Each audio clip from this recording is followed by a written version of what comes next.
तो नमस्कार दोस्तों, स्वागत है एक बार फिर से इस नए वीडियो में। और जैसे कि हम लोग फिजिक्स पे बात कर रहे थे और चैप्टर फर्स्ट पे हमने कई डिस्कशन किए और 2 वीडियोस के अपलोड भी हो गए हैं और उम्मीद करूँगा वो वीडियो आपको पसंद आ रहे होंगे। जनरली हमने कई चीज़ों पे बात कर ली थी, कूलॉम्स लॉ पे बात हो गई थी उस पर, और इंटेंसिटी पे बात हो गई थी। अब हम लोग थोड़ा सा और उसकी डेप्थ में पकड़ेंगे और कुछ और टॉपिक देखेंगे। और जनरली इस चैप्टर में यानी इस वीडियो में 1-2 वीडियो में ये चैप्टर खत्म हो जाएगा और अच्छे अच्छे न्यूमेरिकल भी हम लोग इसके करेंगे। देखो, जितने न्यूमेरिकल आ सकते हैं उनको मैं डिस्कस करने का ट्राई करूँगा। छोटे मोटे न्यूमेरिकल नहीं कि मतलब क्यू बराबर यानी के और सीधे फॉर्मूले बेस थोड़ा सा कम करेंगे। जिसमें थोड़ा सा ट्रिक होगा उसको हम लोग करने का ट्राई करेंगे। उसका आपको बेनिफिट भी होगा कि आप थोड़ा सा हार्ड माइंडेड रहेंगे तो न्यूमेरिकल आराम से बन जाएगा। ठीक है, जनरली इससे थ्योरी बनेगी तो उसको आप थोड़ा सा टैकल कर लीजिएगा। तो चैप्टर था हमारा electric field and Coulomb's law.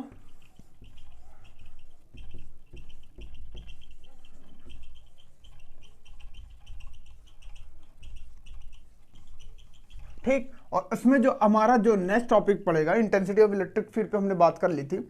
अब जो हम लोग आप बात करेंगे force on A charge particle, force on A charge particle in electric field, इस पे बात करेंगे। देखो, जनरली जब मैंने E बराबर 1/4πε0 निकाल के आपको दिया होगा, क्यू अपॉन, ठीक, क्यू अपॉन r² ये निकाल के दिया होगा इंटेंसिटी ऑफ इलेक्ट्रिक फील्ड। तो इसी पे क्या होता है कि जब इससे पहले एक फॉर्मूला बनाया होगा तो इसके फॉर्मूला E हमने बनाया होगा 1 यानी F/Q0, जहां पे हमें याद है कि F की वैल्यू हमने पुट ऑफ डाउन करी थी और वहां पर हम लोग चीजें समझे थे कि भाई वहां से ये वाली वैल्यू हमारे पास निकल के सामने आती है। ठीक, कोई टेंशन वाली बात नहीं है। अब हम लोग बात करें force on A charge particle. यदि कोई फोर्स इंप्लीमेंट होता है किस पे, चार्ज पार्टिकल पे, किस पे, चार्ज पार्टिकल पे, तो उसका फॉर्मूला क्या होता है बेटा? उसका फॉर्मूला कुछ नहीं होता, वो क्या होता है F/Q और E। कुछ नहीं किया, इसको क्या कर दिया, इधर भेज दिया है। और चार्ज जो रखा है वो नॉर्मल चार्ज रखा है, स्पेसिफाई एक्सपेरिमेंटल चार्ज इस पे इंप्लीमेंट नहीं किया है। क्योंकि जनरली क्या है, जब फोर्स इंप्लीमेंट होता है किसी भी पार्टिकल पर वो इंप्लीमेंट हो सकता है। इस चीज़ को अपने नज़रिए में थोड़ा सा अपने दिमाग में रखिएगा कि भाई जो फोर्स है वो एनी पार्टिकल पे बिहेव कर सकता है। चलिए, इतनी चीज़ें क्लियर है। ये है हमारा charge particle on a force पे, ठीक, यानी force on A charge particle in A electric field. अब थोड़ा सा आगे बढ़ते हैं और थोड़ा सा और बढ़िया बढ़िया चीज़ें हम लोग देखते हैं। पिछले लेक्चर में फोर्स को हमने बहुत अच्छे से पढ़ा था, समझा था, बूझा था, जाना था। अब हम थोड़ा सा पढ़ेंगे कि यार फोर्स और भी कई मीडियम में तो लग सकता है। आपके दिमाग में आ रहा हो यार, इन्होंने तो बताया कि जो फोर्स है वो चार्ज पार्टिकल बता दिया, क्या ये कहीं और नहीं लग सकता है? क्या ये सरफेस में नहीं लग सकता? क्या ये लीनियर में नहीं लग सकता? क्या ये वॉल्यूम में नहीं लग सकता है मेरे भाई? उसी को हम लोग आज यहाँ पर देखेंगे। 3 टॉपिक जनरली मैं यहाँ पे लिखता हूँ और उसको समझिएगा। पहला है लीनियर चार्ज डिस्ट्रीब्यूशन, ठीक। दूसरा है हमारे पास सरफेस चार्ज डिस्ट्रीब्यूशन, और तीसरा हमारे पास क्या है बेटा? Volume charge distribution. हम जनरली इनमें समझेंगे कि ये लीनियर चार्ज डिस्ट्रीब्यूशन क्या होता है, सरफेस चार्ज डिस्ट्रीब्यूशन क्या होता है, वॉल्यूम चार्ज डिस्ट्रीब्यूशन क्या होता है। यानी जनरली जब हम लीनियर फॉर्म में किसी चार्ज को आइडेंटिफाई करते हैं और फिर सरफेस पे आइडेंटिफाई करते हैं और फिर वॉल्यूम में करते हैं, तो वहां पर फोर्स कितना इंप्लीमेंट होता है और क्या क्या इंपॉर्टेंट टर्म्स वहां पे होते हैं, इस चीज़ को, नज़रिए को मद्देनजर रख के हम यहाँ पर समझते हैं। देखो, इसमें कुछ ज़्यादा चीज़ें नहीं, ज़्यादा परेशान मत होना, ठीक। ये लीनियर चार्ज डिस्ट्रीब्यूशन है, इसको क्यों मैं करा रहा हूँ? बिकॉज ऑफ अभी मुझे एक न्यूमेरिकल इसका करवाना है। नीट 2020 में क्वेश्चन आया है, सिंपल सा क्वेश्चन है, इंटेंसिटी निकालनी, इसलिए समझ लो थोड़ा सा, ठीक। देखो, इसका डायग्राम में बना देता हूँ, नोट कर लीजिएगा ये 3 पॉइंट और इस पर हम लोग धीरे धीरे बात करेंगे, ठीक। पहले हम लीनियर चार्ज डिस्ट्रीब्यूशन में, तो लीनियर का मतलब समझ रहे हो, वन लाइनर। हाँ, मोटा मोटा ये समझो, हाँ, ज़्यादा टेक्निकल नहीं होने का। लीनियर का मतलब क्या हुआ? One liner. तो समझो भाई, वन लाइनर कैसे? एक बनाओ ये और एक ये बनाया, यहाँ पर एक पॉइंट, इनिशियल पॉइंट 0 ले लो और एक लाइन ये खींचो और एक लाइन ये खींचो, ठीक। इसका नाम दे दो, इसकी जो पोजीशन वेक्टर दे दो वो r देखो R1 दे दो और इसकी पोजीशन वेक्टर क्या दे दो, R2 दे दो, ठीक है। और यहाँ पर एक पॉइंट ले लो और यहाँ पे एक पॉइंट ले लो, इस पॉइंट को क्या कर दो, ऐसे ऐसे मिला दो बेटा, ठीक। इस पॉइंट पे जो भी हम कंपोनेंट या फिर इस पॉइंट पे जो भी कंपोनेंट, यदि मान लो ऐसे वाला कंपोनेंट ले रहे हैं लीनियर, ठीक, तो लीनियर चार्ज डिस्ट्रीब्यूशन इसको बोलते हैं। यहाँ पर मान लेते हैं चार्ज का क्या कर देते हैं हम लोग, डिस्ट्रीब्यूशन कर देते हैं, ठीक। तो ये हमारा क्या होगा, लीनियर चार्ज डिस्ट्रीब्यूशन। अब जाहिर सी बात है ये लीनियर है बेटा, देखो लाइन है, लंबी लाइन है, तो बेटा हर एक पॉइंट पे, यहाँ पर भी, यहाँ पर भी, यहाँ पर भी, यहाँ पर भी, हर एक पॉइंट पे बेटा चार्ज का डिस्ट्रीब्यूशन होगा कि नहीं होगा, बोलो हाँ कि ना, होगा ना बेटा। हर एक पॉइंट पे चार्ज का डिस्ट्रीब्यूशन होगा। तो बेटा हम ऐसे तो आइडेंटिफाई नहीं कर सकते, तो हम लोग क्या करेंगे, एक माइनर सा चार्ज ले लेंगे जिसको हम नाम दे देंगे डी क्यू। क्या दे देंगे, डी क्यू। और एक चार्ज पोजीशन यहाँ पर ले लेंगे, D not low, D Q लेना, जो तुम्हारा लेना है ले लो। यदि हम पोजीशन वेक्टर निकालेंगे तो बेटा इसका पोजीशन वेक्टर निकलेगा R21 बराबर R2 माइनस R1। ये हमारा क्या हो जाएगा, इसका पोजीशन वेक्टर। तो बेटा हम इन दोनों के बीच में यदि हम फोर्स निकालेंगे, जाहिर सी बात है, देखो एक चार्ज ये, दूसरा चार्ज ये, हमें पता है कूलॉम्स ने एक दे गए फॉर्मूला, क्या लगाओ, फोर्स का फॉर्मूला लगा दो बेटा, क्या होगा, F = 1/4 pi epsilon not D Q Q naught upon R²। ये हमारे पास होगा। पर हमने तो कहा सर लीनियर चार्ज डिस्ट्रीब्यूशन, ये तो आप सीधे पढ़ा जा रहे हो। लीनियर चार्ज डिस्ट्रीब्यूशन क्या होगा, लीनियर चार्ज डिस्ट्रीब्यूशन आप समझे, लीनियर चार्ज डिस्ट्रीब्यूशन क्या होगा, जब हम इस पे बात करेंगे भैया, इस वाले लाइन पे बात करेंगे, तो इस पे जो चार्ज डिस्ट्रीब्यूट होगा ना, वो पता है कितना होगा, डी क्यू = होगा लैम्डा DL। ये होगा हमारा लीनियर चार्ज डिस्ट्रीब्यूशन, बोलो हाँ कि ना। लैम्डा यहाँ पर आइडेंटिफाई करता है लीनियर चार्ज डिस्ट्रीब्यूशन को। तो डी क्यू की वैल्यू हम क्या कर देंगे, यहाँ पर उठा के क्या कर देंगे, यहाँ पे पुट कर देंगे, वही हमारा क्या हो जाएगा, लीनियर चार्ज डिस्ट्रीब्यूशन पे फोर्स। तो force F = 1/4 pi epsilon not lambda DL into Q naught upon R²। इसको यदि और अच्छे से फ्रेम करेंगे तो 1/4 पाई एप्सिलॉन नॉट, यदि हम इसको इंटीग्रेट कर देंगे तो यहाँ पर बेटा L लिख देते हैं। दिख रहा है सभी को, हाँ दिख रहा है। तो यहाँ पर क्या होगा, देखो ये लैम्डा बाहर ले लो, लैम्डा कांस्टेंट वैल्यू बाहर कर लो, ये क्यू नॉट हो जाएगा अपॉन R² हो जाएगा, और यहाँ पर क्या होगा, DL होगा। अभी देखो पोजीशन वेक्टर का इस्तेमाल लेंगे, पोजीशन वेक्टर रखो यहाँ पे। तो यहाँ पर देखो जब हम डिस्टेंस देखेंगे तो बेटा क्या होगा, 21 होगा, ठीक है। तो पोजीशन वेक्टर हमारे पास क्या होगा, R21 वेक्टर। ये हमारा क्या हो जाएगा, पोजीशन वेक्टर। बोलो हाँ कि ना, कोई दिक्कत हो तो बताओ, ठीक। तो ये हमारा क्या होगा, लीनियर चार्ज डिस्ट्रीब्यूशन, ठीक, ओके। नोट करना चाहो नोट कर लो। ये हमारा linear charge, L linear charge distribution, L मतलब लेंथ पे काम हो रहा है, ठीक। चले आगे चले, ये होगा हमारा लीनियर चार्ज डिस्ट्रीब्यूशन। चले ओके, अब जरा हम सरफेस चार्ज डिस्ट्रीब्यूशन को समझ लेते हैं।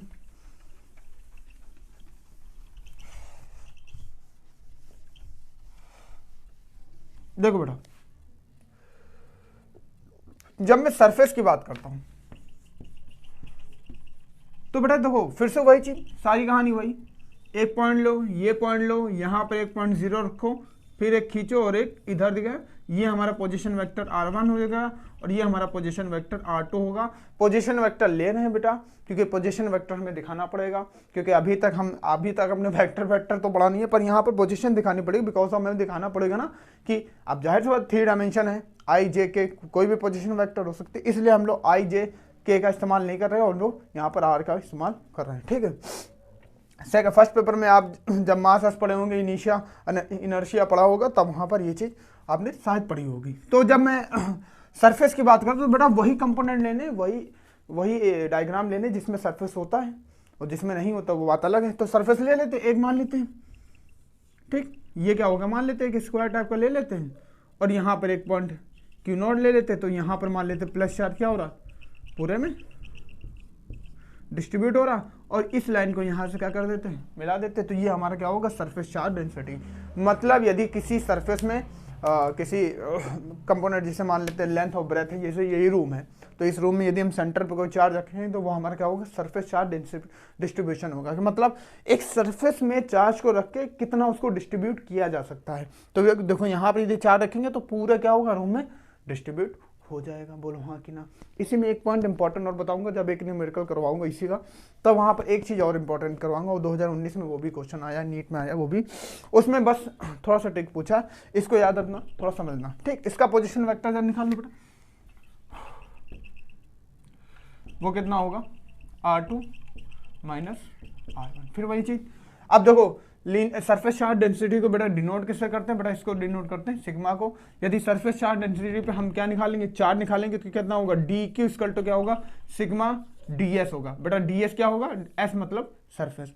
फोर्स निकालो 1/4πε0 D Q into Q naught upon R21 square into position vector R2, ठीक।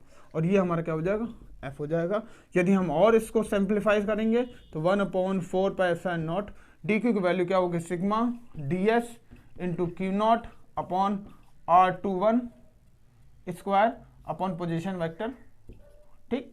और यदि इसको सिंप्लीफाई करेंगे तो f इक्वल टू क्या होगा, 1/4πε0 और क्यू नॉट बाहर कर लो, सॉरी सिग्मा बाहर कर लो, और यहाँ पर s लिख दो, और यहाँ पर तुम लिखो Q naught upon R21 square into कितना हो जाएगा, इंटू ds। ये बेटा हमारा क्या हो जाएगा, ये हमारा होगा सरफेस चार्ज डिस्ट्रीब्यूशन, बोलो हाँ कि ना। उम्मीद है बात कीजिए एकदम बढ़िया क्लियर हो रहे होंगे, कोई दिक्कत नहीं होगी, बहुत कॉम्प्लिकेटेड नहीं है। क्यों ये बता रहा हूँ, क्योंकि इस पर न्यूमेरिकल बन सकता है, ठीक है। यहाँ बोर्ड्स के लेवल पर नहीं बनेगा, पर यह है कि नीट और जेई में चांसेस काफ़ी होते हैं ऐसे तरह के उलझाने वाले सवाल, ठीक ठीक, बढ़िया। आगे बढ़े, चले। अब वॉल्यूम चार्ज डिस्ट्रीब्यूशन भी देख लेते हैं फटाक से। वॉल्यूम चार्ज डिस्ट्रीब्यूशन क्या होगा, देखो वॉल्यूम ले लो बेटा, जिसका इसका वॉल्यूम होता है, सिलेंडर का वॉल्यूम होता है, कोन का वॉल्यूम होता है, सरफेस स्फीयर का वॉल्यूम होता है, ठीक है, क्यूब का वॉल्यूम होता है, जिसका वॉल्यूम होता है ले लो उसका, ठीक है। तो क्या बोले, वॉल्यूम चार्ज डिस्ट्रीब्यूशन, तो बेटा यहाँ पर रखो ये, और यहाँ पे फिर वही डायग्राम, फिर चीजें ऐसे, ठीक। और यहाँ पर कोई ले लो, जैसे मान लेते चलो स्पेयर ले लो, स्पेयर टाइप का कोई वो डिज़ाइन ले लो, और ये हमारा क्या होगा, क्यू नॉट हो जाएगा बेटा। यहाँ पर प्लस चार्ज क्या कर दो, डिस्ट्रीब्यूट कर दो, ठीक है। और यहाँ पर क्या हो जाएगा, तुम्हारा डी क्यू हो जाएगा बेटा। इसका पोजीशन वेक्टर R21 और R2 vector minus R1 vector, बेटा ये हमारा पोजीशन वेक्टर R2, ठीक है, और ये पोजीशन वेक्टर R1। कोई कंपलसरी है कि R2 R1 इधर ही लो, ठीक है। यदि मैं R1 इधर ले रहा तो यहाँ पे तुम R2 ले लो, कोई दिक्कत वाली बात नहीं है। फिर से भाई position vector, volume charge distribution को रिप्रेजेंट किससे करते हैं बेटा, रो से रिप्रेजेंट करते हैं, ठीक है। तो जो हमारा चार्ज निकलेगा वो क्या निकलेगा, डी क्यू इक्वल टू निकलेगा रो डी वी, ठीक। ये हमारा क्या निकलेगा, चार्ज। फिर वही कहानी, वैल्यू पुट करो, खत्म करो। तो ये हमारे क्या हो गया, तो लीनियर को बेटा, लीनियर को लैम्डा से, और सरफेस को सिग्मा से, और वॉल्यूम को रो से डिनोट करते हैं। यही है तुम्हारे लीनियर चार्ज डिस्ट्रीब्यूशन, बोलो हाँ कि ना, ठीक है, बढ़िया। चले नोट कर ले।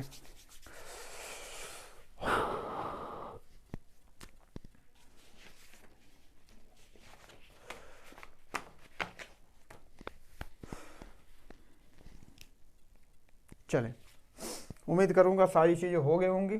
अब जरा हम इसी पे एक सवाल कर लेते फटाक से, और फिर आगे हम बढ़ते हैं, इंटेंसिटी पे हम लोग बात करेंगे।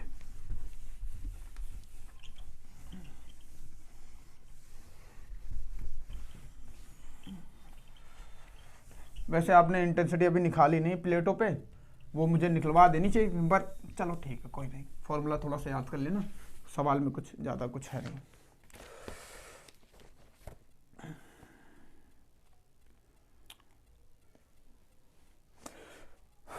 दो सवाल इसके आते हैं, चलिए एक और, पहले एक और कर लेते हैं, उसको फिर समझते हैं, ठीक है। चलिए यही वाला देख लेते हैं, ठीक। लिख रहा है टू प्लेट इनफाइनाइट है, टू इनफाइनाइट पैरेलल प्लेट है,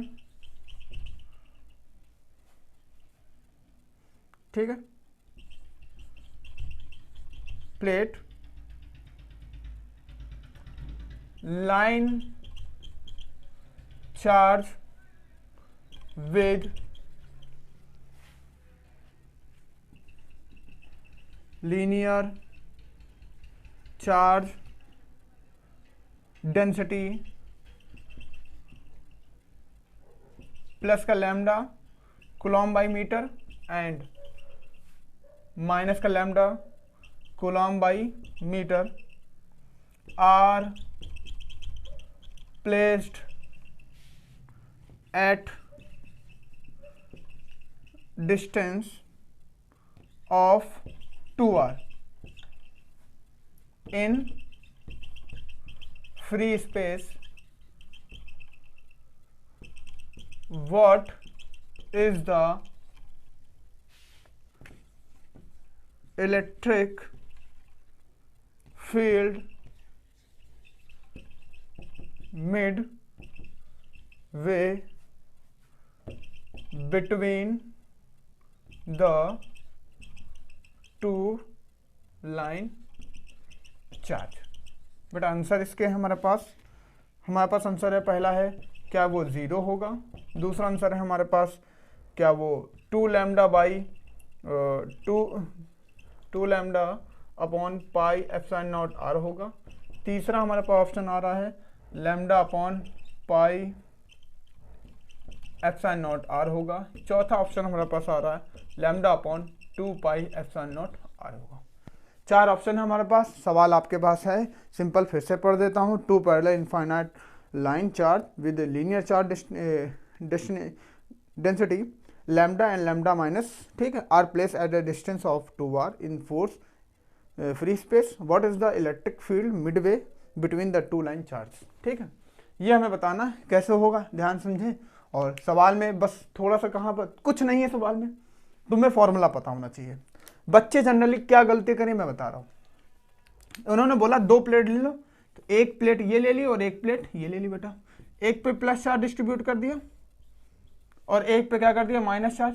बोलो हाँ कि ना, क्योंकि बोल तो रहा ना एक की डेंसिटी प्लस की है और एक की डेंसिटी क्या है माइनस की है, ठीक है। लीनियर चार्ज डेंसिटी की बात करें यानी लैम्डा की बात कर रहा है। यहाँ पर बच्चों ने जनरली गलती क्या की होगी 2r। एक बार आप चाहे तो ट्राई कर सकते हैं, सिंपल सवाल है, एक बार आप ट्राई कर सकते हैं, बस आपको फॉर्मूला पता होना चाहिए। देखो यहां पर क्या है 2r और यहां पे एक लाइन बोली है, कहाँ गई वो लाइन, इलेक्ट्रिक फील्ड मिडवे।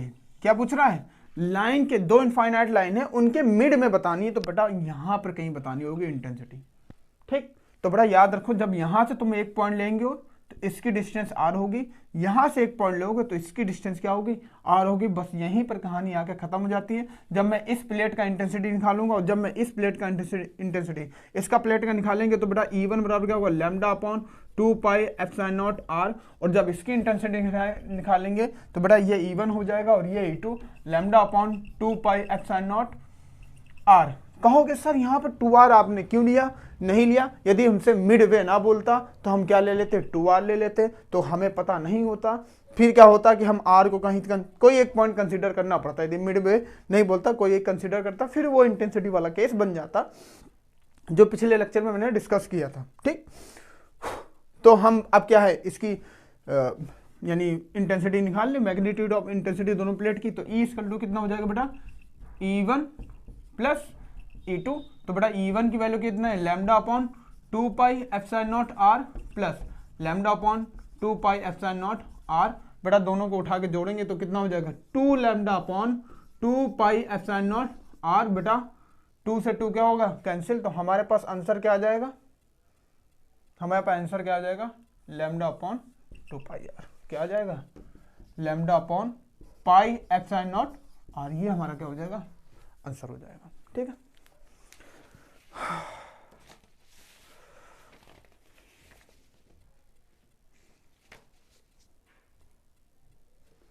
कोई दिक्कत हो रही है तो बता दीजिए।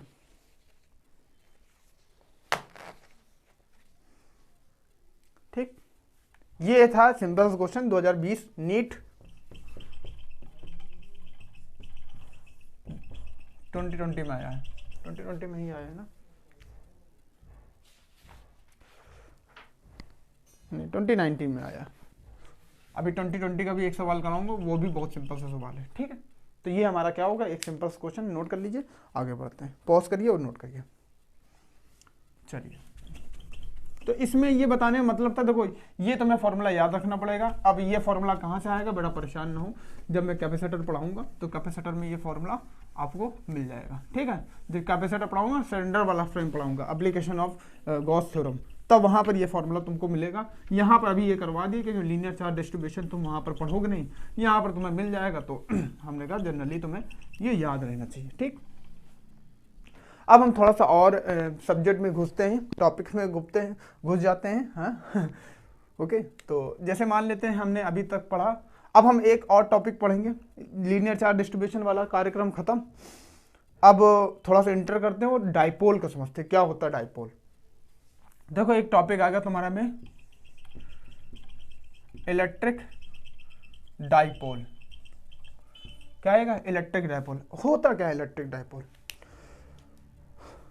आप जानते हैं कि जब हम मैग्नेट में बात करते हैं तो हमें पता है कि मैग्नेट की प्रॉपर्टी क्या है, एक पॉजिटिव सिरा होता है, एक पॉजिटिव होता है और निगेटिव होता है। यदि पॉजिटिव को हम लाते हैं तो रिपल्सन होता है, और निगेटिव को लाते हैं तो रिपल्सन होता है। ओके, बढ़िया।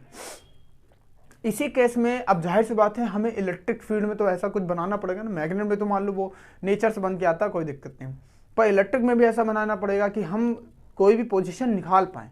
तो वहाँ पे एक थ्योरी बनाई गई, वहाँ पे वो बनाया गया इलेक्ट्रिक डाइपोल। क्या होता है electric dipole, electric dipole is a form of positive charge और नेगेटिव चार्ज का combination with between less than distance, यानी उनका जो डिस्टेंस होगा वो बहुत लेस होगा, बहुत कम होगा, बहुत छोटा होगा, माइनर मान के चलेंगे। तो एक चार्ज जब एक प्लस चार्ज हो और एक माइनस चार्ज हो और बहुत ही कम डिस्टेंस पे एक दूसरे से रखे जाएं, this is called a formation of electric dipole, ठीक। ये इलेक्ट्रिक डाइपोल होता है। इलेक्ट्रिक डाइपोल की डिफिनेशन यही बनती है, एक चार्ज प्लस रखो और उससे कुछ दूरी पे एक चार्ज क्या रखो, माइनस रखो, और ये जो कॉम्बिनेशन कहलाएगा वो कहेगा इलेक्ट्रिक डाइपोल। इसी में एक डिफिनेशन बनती है इलेक्ट्रिक डाइपोल मोमेंट। तो बेटा उसको P से डिनोट करते हैं, और P फॉर्मूला क्या है, तो P इसका 2Q और L होता है। इसको और अच्छे से लिखे, इसको एक्चुअली 2 × Q लिखा जाता है। तो ये होता है हमारा इलेक्ट्रिक डाइपोल मोमेंट। इसकी क्या डिफिनेशन बनती है बेटा, the product of distance between one charge या another charge is called it electric dipole. The product of length between the charge, one charge या फिर अनदर। अब भाई एक चार्ज भी हो सकता है, दो चार्ज भी हो सकते हैं, 10 चार्ज भी हो सकते हैं। मैंने आपको position of super position of force की मैंने जब दिखाई थी तो एक चार्ज, दो चार्ज, 4, 5, 6 पिछले लेक्चर में बताया था ना। तो बहुत सारे चार्ज का डिस्ट्रीब्यूशन भी हम लोग कर सकते हैं। तो इसलिए वन चार्ज या फिर अनदर चार्ज का जो प्रोडक्ट होगा और डिस्टेंस जो लेंथ होगी, अब जाहिर सी बात है इसके बीच का मान लेते हैं डिस्टेंस कितना है, 12 होगा। तो क्या होगा, प्रोडक्ट क्या होगा, इन दोनों चार्ज, तो चार्ज तो एक ही लिया जाएगा क्योंकि भाई उनकी नेचर चेंज है, बाकी उनकी मैग्नीट्यूड चार्ज का तो सेम ही है ना। मैग्नीट्यूड में तो